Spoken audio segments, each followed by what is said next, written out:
মুসলমান ঘরে ছেলে মেয়েরা তরুণেরা এই বাংলার মানুষেরা হযরত জিবরাইল আমিন আল্লাহ নবী হুজরা মুবারকি চলে গেলেন ইয়া রাসূলুল্লাহ হাবিবাল্লাহ আল্লাহ নবীকে যে সালাম খানা দিতে লাগে আসসালাতু ওয়াসসালামু আলাইকা ইয়া রাসূলুল্লাহ হাবিবাল্লাহ ও যুবকেরা আল্লাহ নবী সালামের উত্তর খানা দিলেন হে হযরত জিবরাইল চলে যাও কি ব্যাপার বলো হযরত জিবরাইল আমিন বলে ইয়া রাসূলুল্লাহ হাবিবাল্লাহ ইয়া রাসূলুল্লাহ হাবিবাল্লাহ প্রতিদিন মানুষকে এরকম ভাবে পূর্বেকার যুগে তাম নবীদের মধ্যে এই ঘটনাখানা ঘটেছে আল্লাহ নবী খুশি হয়ে বললেন লা হাওলা ওয়ালা কুওয়াতা ইল্লা বিল্লাহি আলিল আযীম ও যুবকেরা আল্লাহ নবী কি জানিয়েছিলেন এ হযরত জিবরাইল চলে যাও আমি রাসূলুল্লাহ জানিয়ে দিলাম আমি নবী বলে দিলাম চলে যাও এ হযরত জিবরাইল আজকের দিনে তুমি চলে যাও হযরত জিবরাইল আমি চলে গেলেন আমি নবী জানিয়ে দিলাম কাল কিয়ামতের ময়দানে এই দোয়া করা আল্লাহ পাকের কাছে সুপারিশ করবে তোমরা বেশি বেশি করে পড়ো সুবহানাল্লাহ আলহামদুলিল্লাহ ওয়ালা ইলাহা ইল্লাল্লাহ আল্লাহু আকবার ওয়ালা হাওলা ওয়ালা কুওয়াতা ইল্লা বিল্লাহি আলিল আযীম ও যুবকেরা ও মুরব্বি বাপেরা আল্লাহ নবী জানিয়েছেন যে ব্যক্তি নিয়মিত এই দোয়াখানা পাঠ করতে থাকবে কাল কিয়ামতের ময়দানে এই দোয়াখানা আমার আল্লাহর কাছে সুপারিশ করে ওই সমস্ত ব্যক্তিগুলোকে জান্নাতি করে নিয়ে যাবে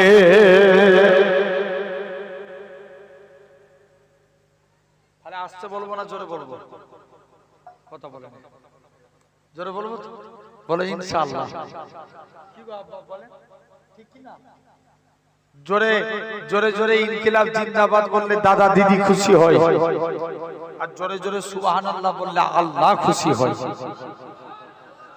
আরো জোরে বলা গেল না জেনে রেখে দেন ভাইরা আপনারা তরুণেরা তথাপিও আমরা সেই সুন্দর নবিয়ানা মাহফিলে বসেছি আজকে সরাসরি একটা বিষয় নিয়ে আলোচনা করব তার আগে প্রাসঙ্গিক দুটো একটা কথা বলে নিই এই জায়গায় বসেছেন বাপ ওয়াজ শোনার জিনিস না বুঝার জিনিস বুঝলে আবু বকর না বুঝলে আবু জেহেল আমরা কার দলে থাকবো আবু বকরের দলে কারা একবার হাত তুলে দেখাও দেখি তুলে রাখবে তো জোর করে বড় করে তুলো নারে তাকবীর একজন তাকবীর দেন তো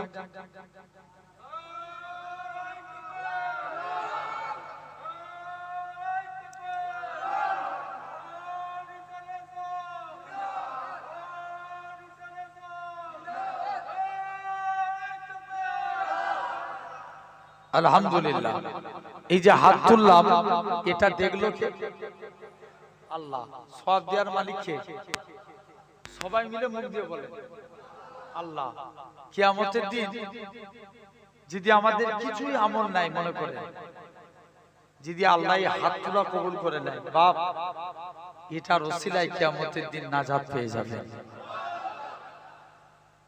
আমি প্রতিটা জায়গায় গিয়ে বলে থাকি মুসা নবী একদিন আল্লাহকে জিজ্ঞেস করছে আল্লাহ আমি দেখতে চাই দুনিয়ার জমিনের সবথেকে গুনাহগার মানুষ কে আল্লাহ বলছে মুসা রাস্তায় দাঁড়াও যে প্রথমে হেঁটে হেঁটে যাবে সে হবে দুনিয়ার জমিনের সবথেকে গুনাহগার মুসা নবী বলছে আল্লাহ আমি নেককারকে দেখতে চাই আল্লাহ বলছে মুসা তুই ওই রাস্তাতেই দাঁড়া যে রিটার্ন ফিরে আসবে সে হবে নেককার কে যে রিটার্ন ফিরে আসবে মুসা নবী তো কনফিউজ আল্লাহ এটা কেমন করে সম্ভব একই লোক যাবার সময় গুনাহগার আসবার সময় কথা বলো যাবার সময় কি ছিল গুনাহগার আসবার সময় নেককার মুসা নবী কনফিউজ আল্লাহ এটা কেমন করে সম্ভব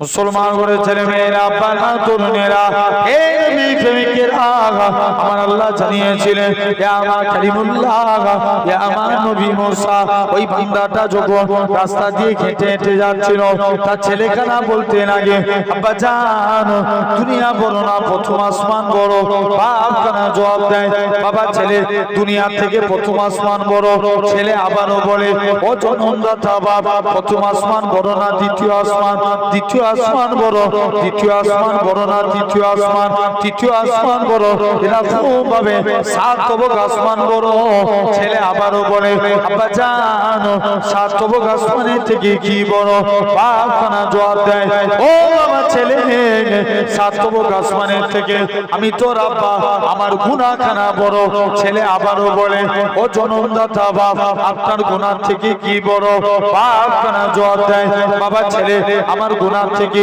আমার আল্লাহ পাকের দয়া আল্লাহর রহমত খানা বড় এ নওজোয়ান যুবকেরা আমার আল্লাহ জানিয়েছিলেন ইয়া আমার কালিমুল্লাহ ইয়া আমার নবী মুসা আমি আল্লাহ পাক তার এতটুকু কথা কি কবুল করে নিয়েছি আমি আল্লাহ কবুল করে নিয়ে আমার বান্দাটার জীবনে পাখার পাখার গুনাহটাকে আমি আল্লাহ ক্ষমা করে দিয়েছি জাস্ট একটুখানি জিনিসকে কবুল করে আমি আল্লাহ তাকে মাফ করে দিয়েছি তাহলে আল্লাহ আমাদের মাফ করতে পারে না পারে না জোরে বলো পারে এই জায়গায় বসেছি সাধারণ চিন্তা করে দেখেন এইদিকে দোকান বসেছে তো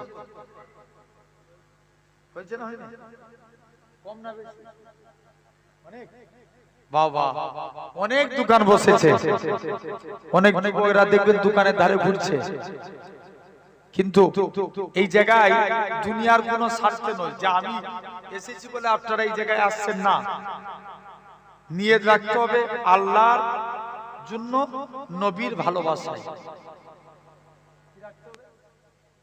বলো বলো কার জন্য আল্লাহর জন্য নবীর ভালোবাসায় এবং ইসলামিক জ্ঞান হাসিলের জন্য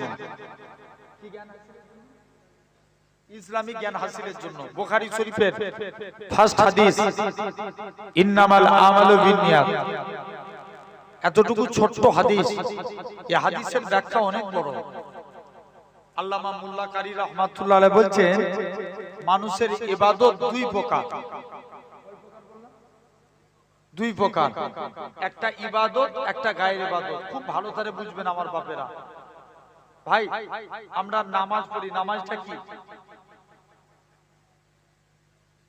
ইবাদত কয় প্রকার বললাম দুই প্রকার একটা ইবাদত একটা গায়ের ইবাদত নামাজটা কি ইবাদত রোজা ইবাদত হজ ইবাদত যাকাত ইবাদত এগুলো হচ্ছে ইবাদত ভাত খাওয়া কি ইবাদত কথা বলো ভাত খাওয়া ইবাদত না আরেকটা কি বললাম ইবাদত আরেকটা কি প্রকার গায়ের ইবাদত ভাত খাওয়াটা গায়ের ইবাদত কোন ব্যক্তি ভাত খাচ্ছে মনে মনে নিয়ত করছে আল্লাহ সকাল সকাল এই বেশি করে ভাত খাবো শরীরে ক্ষমতা বাড়বে বেশি বেশি করে তোমার ইবাদত বندگی করব যতক্ষণ ওই ব্যক্তিটি ভাতের থালায় থাকবে আল্লাহ তাকে মুস্তাহাব সওয়াব দিতে থাকবে আর একটু জোরে বলা গেল না মুস্তাহাব দুই নাম্বার আমরা এই যে এটা মধ্যরাত পর্যন্ত চলছে তো না সারা রাত মধ্যরাত আমরা বাড়িতে চলে যাব ঘুমিয়ে পড়ব ঘুমটা আল্লাহর জন্য না নিজের জন্য কথা কই না বলো বলো নিজের জন্য কোন ব্যক্তি যদি ঘুমের মধ্যে থাকে মনে মনে নিয়ত করছে আল্লাহ সকাল সকাল ঘুমিয়ে পড়ছি উঠে ফজরের নামাজটা আদায় করব যতক্ষণ ওই ব্যক্তি ঘুমের মধ্যে থাকবে আল্লাহ তাকে মুস্তাহাব সওয়াব দিতে থাকবে কি সওয়াব মুস্তাহাব সওয়াব তাহলে আমরা যদি নিয়ত করে বসি আল্লাহ ইসলামী জ্ঞান হাসিলের জন্য, ইসলামকে বোঝার জন্য এই জায়গায় বসেছি, বাড়িতে বসে সারা রাত নফল ইবাদত করলে যা সওয়াব পাবেন, এই জায়গায় 1 ঘন্টা বসলে তার থেকে বেশি সওয়াব। জোরে বলবে না? তাহলে এখানে বসে লাভ না লস? লাভ। यस। আসেন একটু আমি ওয়াজ শুরুতের আগে আমি শুধু একটু প্রাসঙ্গিক একটা কথা বলে নিচ্ছি। ওই কোনটা দাঁড়িয়ে আছো কেন ভাই? ওরা আবার ডাকলে পালাবে। এই ছেলেগুলো তোরা বুট খুলবি নি? দেখেছো এই পালাচ্ছে, ওদের অভ্যাস এগুলো। জেনে রেখে দাও ভাইরা, আব্বারা তোমরা আগে আগে চলেছে। ছেলে আগে আয়, এই লাল জামা।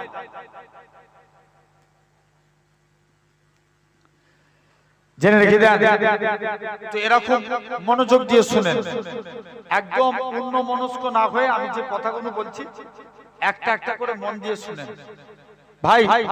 তাহলে আমরাও নিয়ত করে বসেছি ইসলামকে জানার জন্য, ইসলামিক জ্ঞান হাসিলের জন্য এই জায়গায় বসেছি। আসেন তাহলে আমরা এই সুন্দর নবিয়ানা মাহফিলে বসেছি ভাই। আল্লাহ রাসূল 3টে মসজিদের কথা বললেন। কটা মসজিদ? 1 নাম্বার মসজিদুল হারাম,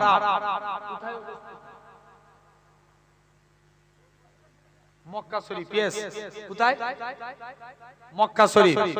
যে মসজিদে 1 রাকাত নামাজ পড়া মানে 1 লক্ষ রাকাত নামাজের সওয়াব। 2 নাম্বার মসজিদে নববী, মদিনা শরীফে। অনেকে হজে যায়, এখানে যেও মশলা মারে। মশলা এখন দেখবেন, এখন বড় বড় আমাদের ফতোয়ার জায়গা কোথায়? চায়ের দোকান। কথা বলেন, সারা একদম বাস্তব কথা বলছি ভাই। এই ভুল বলছি আমি? যত ফতোয়া মারে কোথায়? চায়ের দোকানে। দে রহিম 1 কাপ চা দে, আর বসে বসে হুজুর এটা বলে গেছে, এটা মানা যাবে না, ওটা মানা যাবে না। এই বিরাট বড় মূর্তি আছে না নাই? জেনে রেখে দেন ভাইয়ের আব্বারা, তরুণেরা। তাহলে এখন মূর্তির অভাব আছে? শেষ নাই। জেনে রেখে দেন আব্বারা, তরুণেরা। তাহলে আজ আপনাকে আমাকে ভাবা লাগবে। তো এরকম অনেকে ফতোয়া মারে, কেন মদিনায় যাব? মদিনায় উমরা করব, 4টে আরকান, এরাম করব, তোয়াব করব, সাই করব, মাথার চুল ন্যাড়া হয়ে যাব। কেন মদিনায় যাব? মুসলমান ঘরের ছেলে মেয়েরা, বানা তরুণেরা, হে বাঙালির মানুষেরা, শুনে রেখে দেন। যারা আমরা এমিরেট ফ্লাইটে যাই, কলকাতা থেকে দুবাই, দুবাই থেকে জিদ্দা, জিদ্দায় গিয়ে আপনাকে দুবাইয়ে গিয়ে 2টা কাপড় পরা লাগবে, যেটা হলো এহরামের কাপড়। আমাদের মিকাত হলো ইয়ালাম না পার, কেননা ফ্লাইটের উপরে এহরামের কাপড় পরা অসুবিধা, তাই সবাই এয়ারপোর্টে পরে নেয়। 2 রাকাত নামাজ পড়ে বান্দাখানা জিদ্দা থেকে বাসে করে মক্কার দিকে চলে যায়। বান্দা মুখে তালবিয়া পড়তে লাগে, লাব্বাইক আল্লাহুম্মা লাব্বাইক, লাব্বাইক লা শারীকা লাক লাব্বাইক, ইন্নাল হামদা ওয়ান নি'মাতা লাকাল মুলক লা শারীকা লাক লাব্বাইক। এরকম ভাবে তালবিয়া পড়তে পড়তে 79 গেট থেকে আল্লাহর কাবাকে দেখতে পেয়ে যায়। বান্দাখানা হাজী সাহেবরা জোর করে কাঁদে, আরে আল্লাহ পাকে, আল্লাহ পাক জীবনে কি জানি না, আর কোনদিন কাবা কি দেখতে পাবো জানি না। আরে আমার জানের কাবা, আরে আমার মনের কাবা। এই নওজোয়ান যুবকেরা, আল্লাহর হাজী বান্দারা যখন কাবাকে দেখতে পেয়ে যা যা দোয়া চায়, আমার আল্লাহ পাক হাজীদের হাতে দোয়া কবুল করে না। আল্লাহ নবী জানিয়েছেন। এরপরে যারা আসলো, আল্লাহ নবী জানায়, এরপরে তারা তোয়াব করা শুরু করে দেয়। প্রথম 3 বার রমাল করা, শেষ 4 বার নরমালি কাটা। তবে কাবা শরীফে ছেলে মেয়ে এক জায়গায় থাকে, প্রতিটা জায়গায় ছেলে মেয়ে আলাদা। কাবা শরীফে জওয়ান যুবকেরা, বাঙালির মানুষ মানুষেরা তবে কাবা তওয়াফ করবেন, কাবার দিকে তাকানো যাবে না। হাজার আসওয়াদ এরা খুব ভাবে যখন হাজার আসওয়াদের কোণে চলে আসবেন, হাতখানা তুলে বিসমিল্লাহি আল্লাহু আকবার বলে হাতে চুমু খাবেন। কেননা হযরত আব্দুল্লাহ ইবনে মাসউদ বলে ওরে হাজার আসওয়াদ তোমার কোনো ইজ্জত থাকতো না, আমার রাসূলুল্লাহ তোমাকে চুমু খেয়েছে বলে আমার আল্লাহ তোমার দুনিয়ায় সম্মান বাড়িয়ে দিয়েছে। আরো জোরে বলো। হে নওজোয়ান যুবকেরা, আল্লাহ নবী জানিয়েছেন এরকম ভাবে যারা কাবাকে তওয়াফ করে, কাবা তওয়াফ করা হয়ে গেল, মাকামে ইব্রাহিমকে লক্ষ্য করে 2 রাকাত নামাজ পড়ে এরকম ভাবে সাফা মারওয়ায় চলে যায়। সাফা মারওয়া সাই করে আস্তে আস্তে করে বান্দাখানা দৌড়ে দৌড়ে চলে যায়। সাফা মারওয়া সাই করে মাথার চুল ফেলে দেয়। তারা বলে কেন আমরা মদিনায় যাব? কত বড় কপাল ফাটা। এই কাবা শরীফ হতো না আমার রাসূলুল্লাহ যদি না হতো, ইব্রাহিম নবীও হতো না আমার রাসূলুল্লাহ যদি না হতো, ইসমাঈল নবীও হতো না আমার রাসূলুল্লাহ যদি না হতো। এই ভাঙনের মানুষেরা যে নবীর খাতিরে আল্লাহ পাক কাবাকে শরীফ করেছে।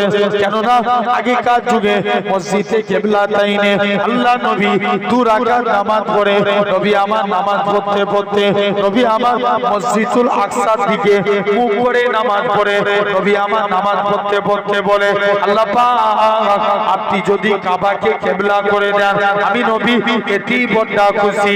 এ নওজোয়ান যুবকেরা আমার আল্লাহ তাকিয়ে বলে এ আমার হাবিব চলে যাও চলে যাও, আমি আল্লাহ কাবাকে কিবলা করে দিলাম। হাবিব রে তুমি সিজদা থেকে মাথা ঘুরিয়ে নাও। আল্লাহ নবী জানিয়েছেন যারা কাবা তওয়াফ করে মদিনায় এসে আমি নবী আমাকে সালাম দেয়, আমি রাসূলুল্লাহ মদিনা শরীফ থেকে নিজে সালামের জবাব দিই। শুধু তাই নয়, যারা মসজিদে এসে আমি নবী আমাকে সালাম দেয়, আমি রাসূলুল্লাহ আমার মসজিদে নববীতে 1 রাকাত নামাজ পড়লো, সে জানো 50,000 রাকাতের নামাজে সওয়াব পেল। যারা মসজিদে নববীতে 40 ওয়াক্ত নামাজ পড়লো, কাল কিয়ামতের ময়দানে সে ব্যক্তি জানো আমি নবী আমার সঙ্গে আল্লাহর দয়ার জান্নাতে থাকলো। কোন মসজিদ বললাম তাহলে? নাম কি মসজিদটা? মসজিদে নববী মদিনা শরীফ অবস্থিত। 3 নাম্বার মসজিদুল আকসা যেটা ফিলিস্তিনে অবস্থিত। দুনিয়ার মানুষ বলে ফিলিস্তিনের মানুষেরা তোমরা আজকের দিনে চলে যাও, আমি আল্লাহ জানিয়ে দিলাম আজকের দিনে তোমরা এখান থেকে চলে যাও। ফিলিস্তিনের মানুষ বলে দুনিয়ার মানুষ তোমরা তো দিনে 5 ওয়াক্ত নামাজ পড়ো, আমরা 6 ওয়াক্ত নামাজ পড়ি। কি জানাজার নামাজ? শুনে রেখে দাও, ফিলিস্তিন আগামী দিনের আমি লক্ষ্য করছি আগামী দিনের মসজিদুল আকসা মুসলমানদের আকসা। জোরে বলা গেল না? এটা ভাঙরের আওয়াজ হচ্ছে না, তাকবীর মারো দেখি। না রে তাকবীর, আরো জোরে না রে তাকবীর, জোর করে দিবে তো। এখানে চুপ করে বসে আছে, রুমাল দিয়ে বলো না রে তাকবীর। জেনে রেখে দেন ভাইরা আব্বারা তরুণেরা, আসেন আমি ছোট্ট একটা বিষয় নিয়ে আলোচনা করি। আল্লাহ 4টে বিষয় ওয়াদা করছেন। কটা বিষয়? 4টে বিষয়। আর আল্লাহ 4 শ্রেণীর বান্দাকে ভালোবাসেন। কয় শ্রেণী? 4 শ্রেণী। নাম্বার 1, ভাই বলুন তো দেখি দুনিয়ার জমিনে সবাই সবার ওয়াদা খিলাফ করতে পারে, আল্লাহ বান্দার সঙ্গে যে ওয়াদা করবে এটা খিলাফ হবে? কথা বলেন, জোর করে বলো। আল্লাহর ওয়াদা খিলাফ হবে? কোনোদিন হবে না। এক বান্দা জাহান্নামের ভিতরে, এক বান্দা রাস্তা দিয়ে হেঁটে হেঁটে যাচ্ছে, দেখেন আল্লাহর ওয়াদা খিলাফ হয় না। একটা যুবক রাস্তা দিয়ে হেঁটে হেঁটে যাচ্ছে, যুবকটা রাস্তা দিয়ে যেতে যেতে দেখে যুবকটা এক মহিলার খপ্পরে পড়ে গেল। মহিলা বলছে, যুবক কি ব্যাপার? বলছে চলো তোমাকে আমার বাড়িতে নিয়ে যাব। মহিলাখানা আস্তে আস্তে করে যুবক ছেলেটাকে বাড়িতে নিয়ে চলে গেলেন। যুবকটাকে যে জড়িয়ে ধরেছে, যুবকটার মনে পড়ে যায় আল্লাহর কুরআন পাকের আয়াত, ওয়ালিমান খাফা মাকামা রাব্বিহি জান্নাতান, যারা আল্লাহকে ভয় করে মারা যায় আল্লাহ তাদের কবরে দুইটা জান্নাত দিয়ে দেয়। কটা জান্নাত দেয়? জোরে বলো, জোরে বলো। দুটো। নাম্বার 1 জান্নাতে আদন, নাম্বার 2 জান্নাতে নাঈম। দুইটা জান্নাত দেন। যুবক এখন আল্লাহর ভয়ে বেহুশ হয়ে গেছে। মহিলা দেখছে আলামত ভালো নয়, যুবকটা ইন্তেকাল হয়ে গেল। যুবকটাকে দাফনস্থ করা হলো। কি করা হলো? দাফন করা হয় না, কবরস্থ করে দেয়া হলো। খবরদার এই মরণকে বেশি করে স্মরণ করে। এখন তো আমরা বাস্তব ইনসাফ করে বলুন ভাই, আমি কদিন আগে একটা জায়গায় আলোচনা করছিলাম যে আজকে আমরা 90% যুবক দেখবেন অনেক ছেলে আছে নামাজ পড়ে, আছে না নাই? যুবক কিন্তু 5 ওয়াক্ত নামাজ পড়ে। ভাই তুমি কিসের বাহানা দেখাও? কাজের বাহানা দেখাচ্ছ, কিয়ামতের দিন দেখাতে পারবে? কথা বলেন। আমি একটা ভিডিও দেখছিলাম, ওই এবার এটা এডিট ভিডিও হোক বা রিয়েল ভিডিও তো আমি মনে করি না, এডিটই করা হবে যতটা সম্ভব। দেখবেন কিছুদিন পূর্বে ইন্দোনেশিয়া একটা ভিডিও খুব ভাইরাল হয়েছে। সমাজে এখন জিনার হার বাড়ছে না কমছে? বিয়ে কমছে কিন্তু জিনা, কথা বলে একটু সারা দিতে হবে বাপ। সমাজে বিবাহ কি হচ্ছে? কমে যাচ্ছে কিন্তু জিনা বেড়ে যাচ্ছে। আল্লাহ নবী বলছে দুনিয়ায় যখন দেখবে অনেক অনেক দিন ধরে পানি হচ্ছে না, এই বর্ষা এই গরমকালে এবছর দেখেছেন না, সেই রমজান মাসের শেষের দিন করে একদিন মনে হচ্ছে পানি হয়েছে, তারপরে আবার কতদিন পানি হয়নি। নবী বলছে যখন জানবে দুনিয়ায় অনেক দিন করে পানি হয়নি, জানবে দুনিয়াতে জিনার কাজ বেশি হচ্ছে। জিনার কাজ সমাজে যখন দেখবে এরকম ভাবে দুনিয়াতে একের পর এক যত জিনা বাড়বে, একের পর এক গজব বাড়তে থাকবে। বলেন আগে বছরে 2 বছর 3 বছর ছাড়া একটা ঝড় হতো, ভুল বলছি না ঠিক বলছি? এখন বছরে ডবল করে ঝড় হচ্ছে। কথা বলো, হ্যাঁ না না বলো। এবছরে 2টো ঝড় হলো না 24 সালে?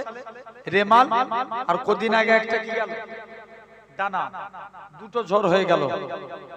আমরা তো ইন্দোনেশিয়ায় যে ভিডিওটা বলছিলাম, তো মানে একটা ছেলে আর মেয়ে রিলেশনশিপে জড়িয়েছে, মানে তারা দুজন একই ভাবে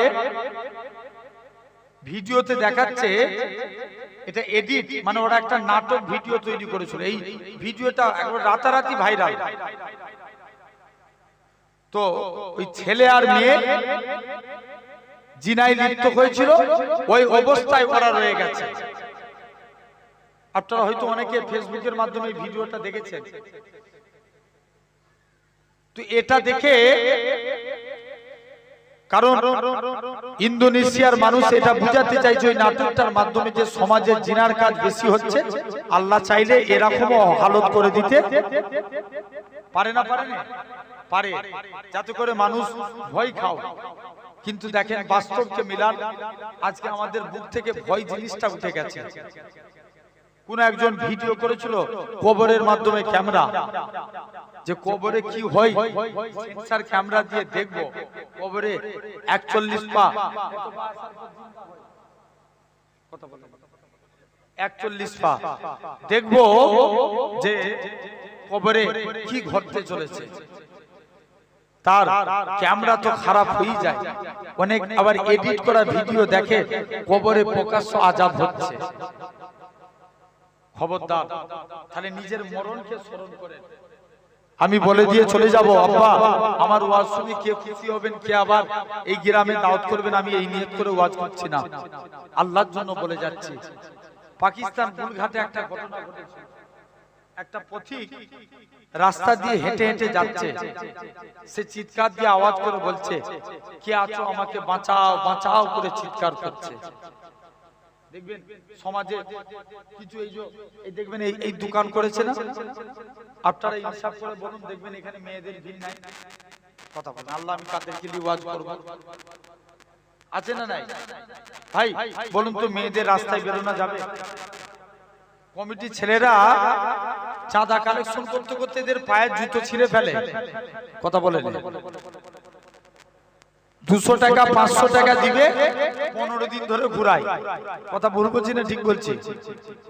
খবরদার। তবে এটা করে না, কারণ এখন সব থেকে বেশি জলসা কোথায় কোথায়? ভাঙরে।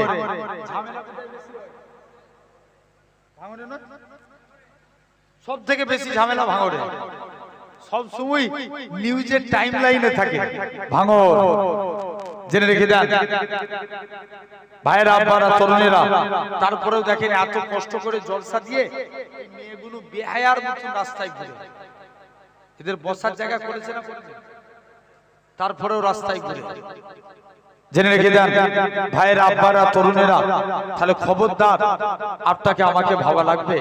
তো দেখবেন আবার কিছু কিছু মহিলা আছে এখন বাস্তব সমাজে, আব্বারা জানবেন না, যুবকরা বুঝতে পারছেন, রিলস ভিডিও বানায়। কথা বলে, ছোট ছোট শর্ট ভিডিও হয় না? দেখবেন নাম মুসলমান, নাম কি? বিউটি খান। হিন্দু না মুসলমান? কথা বলেন, জোর করে বলেন, জোরে বলো, জোরে বলো। জান্নাত জুবায়ের নাম কি? আরে মুসলমান না হিন্দু? মুসলিম। আপনার জেনে রেখে দেন, এমন এমন উলঙ্গপনা ড্রেস করে যুবকদেরকে উৎফুল্লিত করে, যুবকদেরকে অন্যায় কাজে লিপ্ত করায়। তো এক পাকিস্তানের এক পথিক রাস্তা দিয়ে হেঁটে হেঁটে যাচ্ছে, কবরের ভিতর থেকে আওয়াজ এসছে, কে আছো আমাকে বাঁচাও বাঁচাও করে আওয়াজ ভেসে আসছে। ইনসাফ করে বলবেন, এই গ্রামটার নাম কি? গোবিন্দপুর। গোবিন্দপুরে কবরস্থান আছে তো? যদি কবরস্থানে ওরকম আওয়াজ হয়, গ্রামের লোক টিকতে পারবে? বলো। পাকিস্তান ওই মানুষটা ভয়ে দৌড়ে ইমাম সাহেবের কাছে চলে এসেছে। ইমাম সাহেব, আমি কবরে পাশ দিয়ে হেঁটে হেঁটে আসছিলাম, একটা আওয়াজ শুনতে পাচ্ছি। ইমাম সাহেব 10-12 জন সাহসী লোক নিয়ে কবরস্থানের দিকে চলে গেলেন। তারাও শুনতে পাচ্ছে, কে আছো আমাকে বাঁচাও বাঁচাও করে। শুনছো তো মনোযোগ দিয়ে? এমন সমিতি দেখতে পাওয়া যায়, তারা কবরস্থানের বাঁশগুলো সরিয়ে দেখে একটা মহিলার কবর, উলঙ্গ অবস্থায় মহিলাখানা পড়ে আছে, শরীরের চামড়া গোস্ত কিচ্ছু নাই। কবরটা যেই খুলেছে, মহিলা দৌড়ে একজনের বাড়িতে এসে দরজা লাগিয়ে দিয়েছে। পাকিস্তানের মানুষগুলোর আসতে একটু দেরি হয়েছে, দেরি হয়েছে। তৎক্ষণ করতে দরজা কি, মেয়ে দরজা কি করেছে? খিল লাগিয়ে দিয়েছে, বন্ধ। পাকিস্তানের মানুষগুলো এসে বলে, মা তুমি কে, তোমার পরিচয় দাও, কি হয়েছে আমাদের একটু জানাও। মুসলমান ঘরের ছেলে মেয়েরা, বাবা তরুণেরা, ভাঙনের মানুষেরা, খবরদার খবরদার। তাই নিজের মরণকে স্মরণ করে আল্লাহ নবী বলছেন, কাফাফিল মওতি, তোমরা বেশি বেশি করে নিজের মরণকে স্মরণ করে নাও। এরা খুব ভাবে পাকিস্তানের মানুষেরা বলে, ও মা মেয়ে ছেলে, তুমি তোমার পরিচয় দাও, কে মা তুমি, একবার পরিচয় দাও। পাকিস্তানের মহিলারা বলে, আল্লাহ পাকের বান্দা, তোমরা যদি আমার চেহারা দেখো তোমরা হাত ফেল করে যাবে। যাবে না, একবার বলো তোমার কি হয়েছে। অনেক রিকোয়েস্টের পর মেয়েখানা দরওয়াজা খুলে দিলেন। মেয়েটা সর্বপ্রথম তার মাথাখানা দেখালেন। মাথায় চুল বলে কোনো জিনিস নাই, কেবল মাত্র মগজগুলো দেখা যায়। পাকিস্তানের মানুষেরা বলে, আল্লাহ পাকের বান্দি বলো তো দেখি তোমার এই হালত কেন? মহিলাখানা বলে, এ পাকিস্তানের মানুষেরা, আল্লাহ মহিলাদেরকে পর্দা করা, মাথা ঢেকে রাখা ফরজ করেছে। কিন্তু আমি যখন যুবতী ছিলাম, আমি আমার এরকম ভাবে মাথার চুলকে উড়িয়ে দিয়ে আমি এরকম ভাবে রাস্তায় ঘুরে ঘুরে বেড়াতাম, যাতে করে পাড়ার যুবকরা আমার প্রতি ফিদা হয়ে যায়, আমার প্রতি দিওয়ানা হয়ে যায়। এই জন্য আল্লাহ পাক প্রথম প্রকার শাস্তি আমার মাথার মধ্যে দিয়েছে। তবে দুই নম্বর, সে তার ঠোঁটখানা দেখায়। ঠোঁট বলে কোনো জিনিস নাই, কেবল মাত্র দাঁতগুলো দেখা যায়। ও যুবকেরা, পাকিস্তানের মানুষেরা বলে, আল্লাহ পাকের বান্দি বলো তো দেখি তোমার এরকম অবস্থা কেন? বলে, আমি লিপস্টিক লাগিয়ে ঘুরতাম, যাতে করে এলাকার মানুষরা আমার প্রতি দিওয়ানা হয়ে যায়। এই জন্য আল্লাহ পাক দ্বিতীয় প্রকার শাস্তি দিয়েছে। তিন নাম্বার, মহিলাখানা তার চেহারাখানা দেখায়। শরীরে চামড়া গ্রস্ত বলে কিছু জিনিস নাই, কেবল মাত্র আর হাড্ডি গুলো দেখা যায়। পাকিস্তানের মানুষেরা বলে, আল্লাহ পাকের বান্দি বলো তো দেখি তোমার কি জন্য এরকম অবস্থা? মহিলাখানা কাঁদে আর বলে, আল্লাহ পাকের বান্দি রে, শুনে রেখে দাও, কেননা আল্লাহ পাক এরকম ভাবে মেয়েদের